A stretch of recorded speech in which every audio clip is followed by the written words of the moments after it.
Hello and welcome to video number 6. As you can see by the title,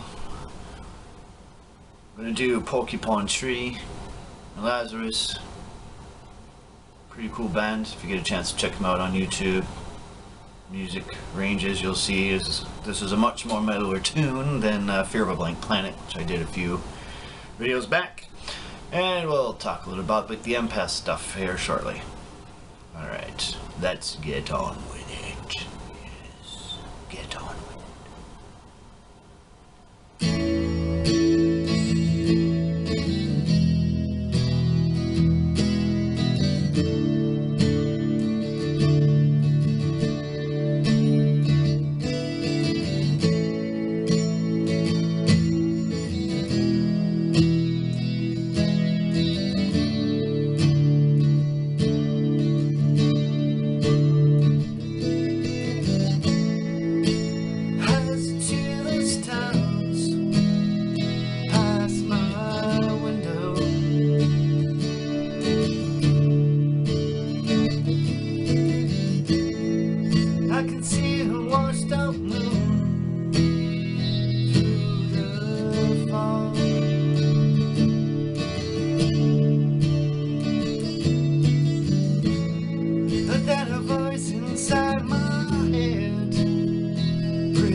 Be back momentarily. Hello! Whoa! Little stuff in the throat there. Yeah, so a little bit about empaths. And I know quite a few of you, not that I have many subscribers or anything like that, but those of you who do watch the video probably are empaths. Probably most of you are. So this maybe, hopefully it won't be too boring. And who knows, I might tell you something you didn't know, or something that might make a little bit more sense than it did before. Maybe not, I don't know. I sure as heck am not an expert by any stretch of the imagination on the subject. I've done a lot of research. I myself have only realized I was an empath 4 years ago at 39. So,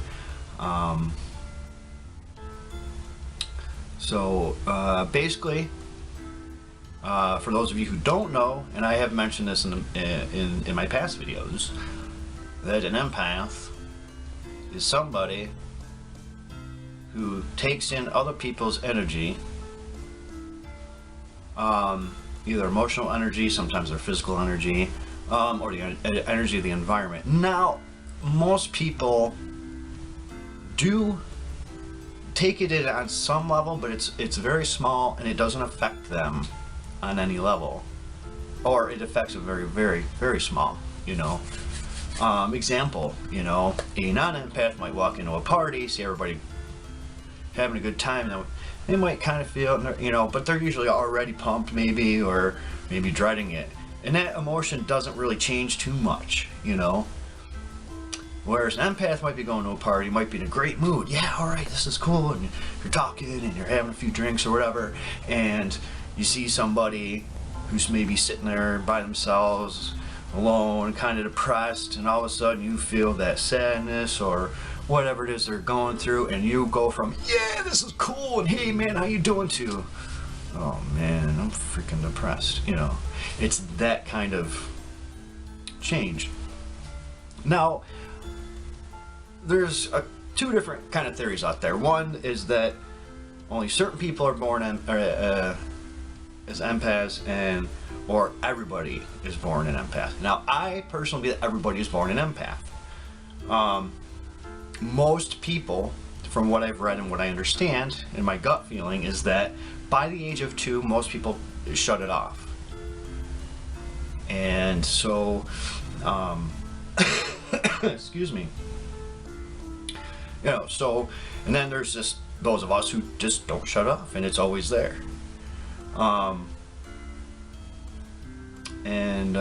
Yeah, so, sorry, brain's a little foggy. It's been a very, very strange day. I even have an interesting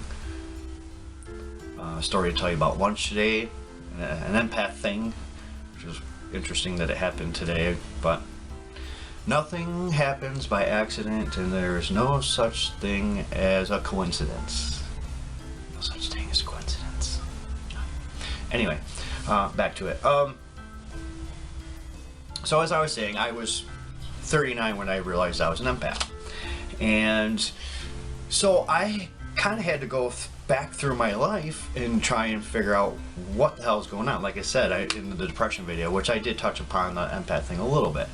But I had to go back through and figure out what the hell. Okay, whose emotions were who here? And I did it just, you know, because I had to let go of a lot of stuff. But too, in going through and starting to let go of my past, I had to understand whose crap it was, you know. And anyway, for those of you out there, just a quick thing, I read a book, oh, I can't remember, her name's Yvonne something, but the book is called Whose Stuff Is This Anyway? If you think you're an empath, want to know more information about it, that book is a great book to start with. Also, I belong to the Empath Zone, EMPATHZONE.com. I would suggest going there. They've got a lot of stuff there. Find out more. And now I lost track of what I was going to say, but I just wanted to put those plugs in really quick. Yeah, so I had to go through in order to let things go to realize whose stuff is what. And that took a couple years, you know. And I'll give you a quick story on that, actually. I played hockey growing up. I was on skates when I was 5, played till I was 18, took a year off, whatever. I'm not sure, and of course my father would probably remember. My father coached me for many, many years. If not head coach, he was an assistant coach, but he was always involved, which was awesome. I mean, it was so cool. Now, unfortunately, I wasn't on very many winning teams. We were kind of losers, yes. But, hey, you know, somebody's got to do it. Somebody has got to be the loser. Not everybody can be a winner. But anyway, so, you know, and I was a goaltender, of course. The worst position for somebody with self-esteem issues, depression, being an empath and not knowing it. And so we would be on the drive home, and my father would always give me the pep talk, you know, hey, you played a great game, and you're such a likable kid, or a person, and everybody loves, everybody thinks highly of you. And so he was telling me this stuff, and I believed him. It's not that I thought he was lying to me. He's never, he's not that kind of a person. But I always felt like weird because he was so disappointed. And that's another thing as an empath. We tend to take things very, very personally because we feel it. Somebody can say something and they're lying or whatever. They might be angry or upset or whatever, and we take it personal, like really personal, because we feel that anger. Most people, they don't feel it. Most people don't even sense it. So it's not a big deal, but man, it's rough. It's really rough. And so anyway, my father, but I could tell he was really disappointed. And I just never understood, not knowing that I was an empath, that he wasn't disappointed in me. He was just disappointed in the team because we lost the game. But, and I was, 10, 11, 12, 13, 14, 15, and having these talks and these games, and I just didn't understand. So again, that's what I'm talking about. I had to go back through my past to understand what was going on. I think that was it as far as my story goes. I'm sure there's other things, but again, they'll come up in videos. I actually, as you see me looking down, I have a little list of things I want to talk about. I know my last video, I kind of forgot a few things, and I'm like, oh, well, okay. So I'm like, just give myself a little cheat sheet so I can remember to talk about the things that I want to talk about. Gotta have the cheat sheet, yes. Yeah, so for all you empaths out there, those of you who might think you are, and to be honest, or going back just for a quick second, I also believe that even though people have shut that ability off, I do believe that it can be reactivated. And sometimes it might take an accident or something traumatic to happen or something like that. But no, I don't think that's always necessarily the case, but it's always there. It's just, undoing that shield kind of a thing, or whatever it is that takes place in people. And there was something else I wanted to say.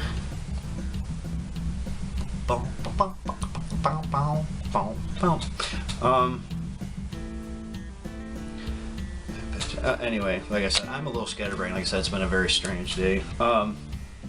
Let's get on to the next part. So anyway, for those of you who are empaths, oh yes, that's what it is.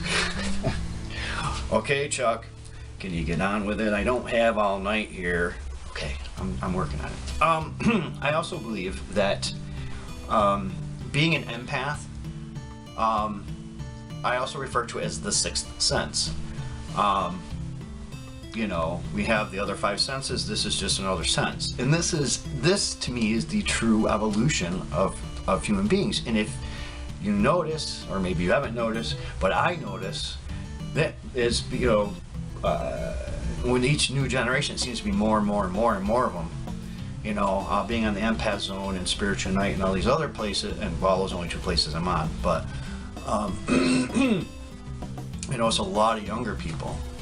A lot of younger people. So, and I have two boys that are very, very, very, very they are empaths, which makes it challenging for me, especially when all three of us are tired, and I'm feeling all three of them are tired, and we just kind of bounce back and forth. It's funny because I'll be dead tired. I'll pick them up on a Friday and be dead tired when I get them. And then I'll get one to sleep. All of a sudden I'll perk up a little bit. Oh, I'm not as tired as I thought I was. Then I'll get my Otis to sleep. And then all of a sudden I'm like wide awake. I'm like, ah. But anyway, so yes, it is. I think it is the next evolutionary step. I mean, you know, because it is a sense. You know, yes, it's not. You can't taste it. You can't see it. You can't smell it. Feel it. But it is definitely the next evolutionary step, in my opinion. So anyway, okay, back to nature. Empaths, get out in nature. Get out there. Seriously. I love being in nature, and I think many empaths have that inclination to be in nature. I mean, whether it's on the beach, in front of water, or in the woods, or in the mountain, I mean, anything. It is very, especially if you do it alone. My girlfriend and I, we go out together a lot when we can. But it helps to clear some of that stuff out. Grounding while you're in nature is very important. Now, I wouldn't recommend going hiking or mountain climbing without shoes on. But if you get to a spot, take off your shoes, put it in the grass, in the dirt, whatever, and just ground. Just feel that energy from the, just push everything down and down deep into the earth. Feel the earth's energy coming up through you. Center, focus here and center, and I think that's just, it's super important. And thank you, Sandra. You told me that about a year and a half ago. I think it was, maybe even 2 years ago now, I don't even remember. Here comes the interesting one. Shielding. Now, many empaths know shielding. Many empaths shield. I don't like to shield. To me, shielding is basically saying, I don't want to deal with being an empath. I know some of you are like, oh, you said what? What did you say? I know many people out there need it because they go crazy otherwise. But in a way, it's kind of refuting that evolutionary step within us.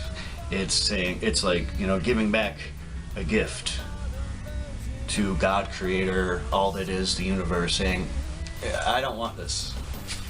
And I know you're going, oh my God, I can't believe you just said that. But I'm just talking about shielding all the time. I realized today that shielding is important. Filtering, even learning to filter in just a little bit about that energy, just so you know what's going on. You can sense things around you. To me, I like having that sense. I like to know what's going on around me. It increases the awareness by allowing at least some of that energy to come through. And I'm not good at shielding or filtering, and it's something I need to work on desperately. Before lunch, or before I talk about lunch, I did try shielding. I did for about 2 months, and it was kind of it was a wee bit rough time in my life, yes. And I was sick. I had neck problems, and yes, and that was. But I have ulcerative colitis, which means I have a little tear in my intestines. And at the end of the 2 months, towards the end of the 2 months, and this is why it only lasted 2 months, is I started bleeding out of an orifice that no one should be bleeding out of. Son of a bitch! But anyway, yeah, it's not pleasant, not necessarily painful, but just not a good thing. So I said, okay, well, I can't shield. But then we go to the flip side. Oh, speaking of which, some cheap entertainment in the background. If you get sick of listening to my voice, you can stare at the pretty lights and go, oh, look at the pretty lights. But anyway, back to lunch. Yes, back to lunch. It is we go. We sat down at a booth, and there was 2 women sitting next to us. Now, the waitress said, "Oh, here, sit here," and I'm like, "No, I don't want to sit there. Don't know why. I just don't want to sit there." So we sit there, and with about 5 minutes, the woman sitting next to me, it was just on and negative and on, and I'm, oh my, it was just on and on and on, and it was just draining the life out of me. It just slowly, and then finally our lunch came. I ate pretty much as quickly as I could. Of course, I got a Reuben, which was messy, but anyway, so by the time I got done with lunch, I was ready to pass out. It was just like, I'm like, oh my, energy vampire. Now we'll get into those later, but basically people that suck the life out of you. It's obviously energy instead of blood. But I said, "Dad, I gotta go." Right after I finished, she's like, "Yeah, I can tell you're not doing well." So I ended up, waiting for my father and Chuck. He came out 5-10 minutes later, and we got talking, and I explained it to him, and I got back, and I had to take a 15-minute nap just to kind of recuperate a little bit before, going back to work. So, and I was thinking, I'm like, oh, okay, I've got to learn to at least start filtering. For situations like that, going into a really crowded place is extremely draining. Sometimes I get anxiety, I'm just freaking out. I'm like, oh my God, what do I need? What am I doing? Crazy. Going crazy.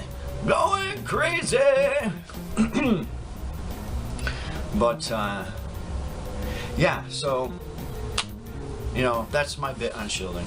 Like I said, I'm not putting anybody down. Everybody's got their own path, their own beliefs, their own perspective on things. And hey, man, if it works for you and you're like, "Hey, I don't care, Chuck, screw you. It works for me. I don't care what you have to say," then that's cool. But, I think filtering or learning to be able to allow the energy to flow through you. There was a time where, especially when I was doing psychic readings. Oh yeah, anybody that wants one, just let me know. It'd be great. Anyway, especially then, I learned to allow the energy only to come into my aura to about here, about in here, and I could still pick up on things, and yeah, it wasn't going inside of me and just messing with me, especially during those readings, because I've gotten pretty bad. I did a reading one time and it just threw me for a loop for about 3 days. I just was messed up, and almost forgot my own name. It was bad. But anyway, okay. Next is crystals. Anybody out there who likes crystals? And as I'm sure you've noticed here and over there, I love crystals myself. I don't know too much about it. I know that citrine is a great one to help with shielding. That's what I used during those 2 months, and that's it really helped me to shield. I actually gave it to somebody else, and it helped her greatly. She thanked me. "Oh, thank you so much." And I said, "Don't forget to charge it." "Oh yeah." But anyway, I'm gonna just actually read a list of ones that actually I was looking up a little while ago, because again, the whole filtering, shielding thing. I figure if I read this list, and if I mispronounce, I do apologize, but I figure, any of you empaths out there that watch this and might be interested in crystals, if one just, oh yeah, yellow jasper, man, yeah, that sounds really cool. I'll have to, so you can, look it up on the computer, or Google it. Just Google it, like everybody Googles everything, man. Just Google. Obviously, I mentioned citrine, kunzite, which is Kunzite, black kyanite, kyanite being Kyanite, fire agate, A-G-A-T-E. I'm sure I'm gonna charoite, C-H-A-R-O-I-T-E. Like I said, I mispronounce anything. All of you crystal lovers who already know these ones, I apologize. Yellow jasper, J-A-S-P-E-R. Labradorite, and I don't even know if I even spelled this right, but L-A-B-R-A-D-O-R-I-T-E.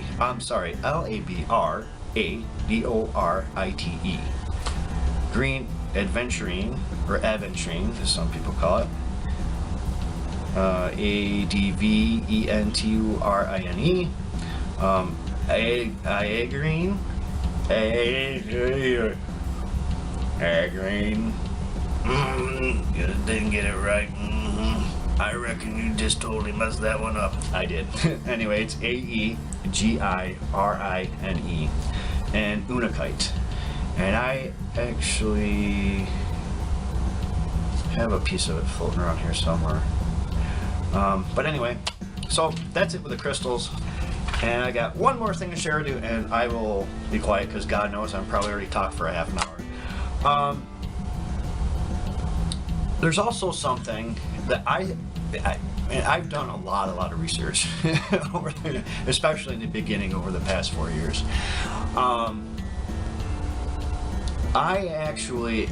There was a situation one time where I actually redirected or deflected the energy away from me, which was very cool, very strange, and I haven't unfortunately been able to reproduce that effect, because to me that would be great, because I could decide which flows of energy to let it, come in and let it flow through me, and then all the really nasty ones, I'm like, oh yeah, no, I don't think so.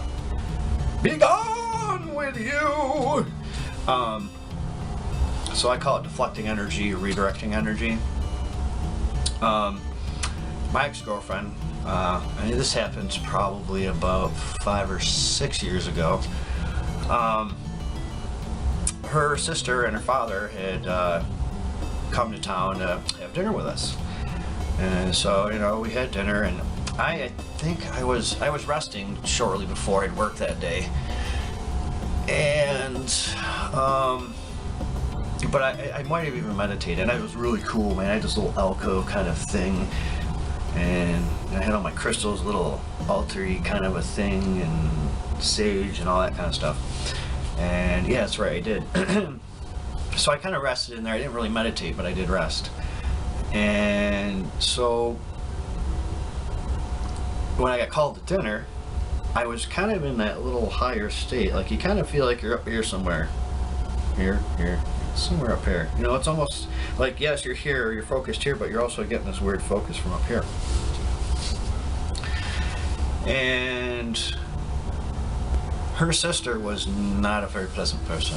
Very, very extremely manipulative. And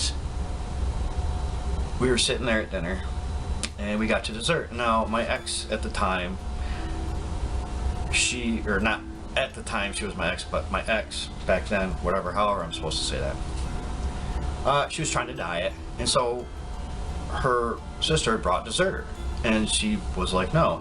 And it was weird. It was like during dinner, and especially now at this particular moment in time, in my mind, oh, okay, yeah, my camera only has about roughly 24 minutes of time before it dies. So, of course, right when I get to that good, you're like, and of course, for me, it's longer because I have to upload it into my computer and I get around. I'm like, okay, what was I saying? And what was my position? What was my position before I got rudely interrupted by my camera? Oh, it's terrible. Anyway, so I'll finish the story really quick. So, I directed the energy back at her.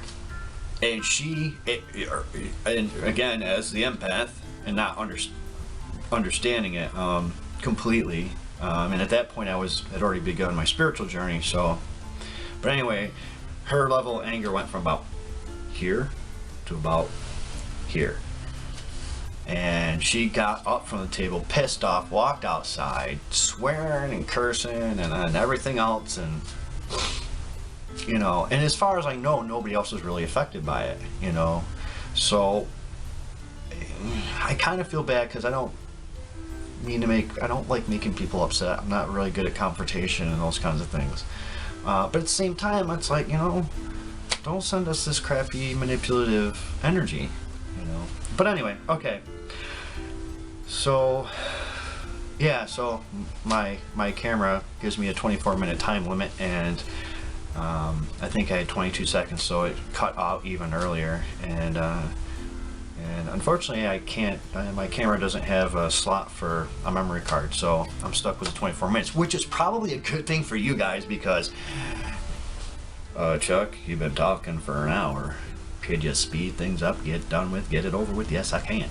So anyway, well, again, I really hope you enjoyed the video, and again, for you empaths out there, I hope, you know, it was interesting, and you're not going, you know, halfway through it went, yucky. So, and my phone's going off again. So anyway, yeah, again, I hope you enjoyed, and have a good night. Namaste, and peace. Thank you. And please subscribe. Please subscribe. Or say something, comment, anything.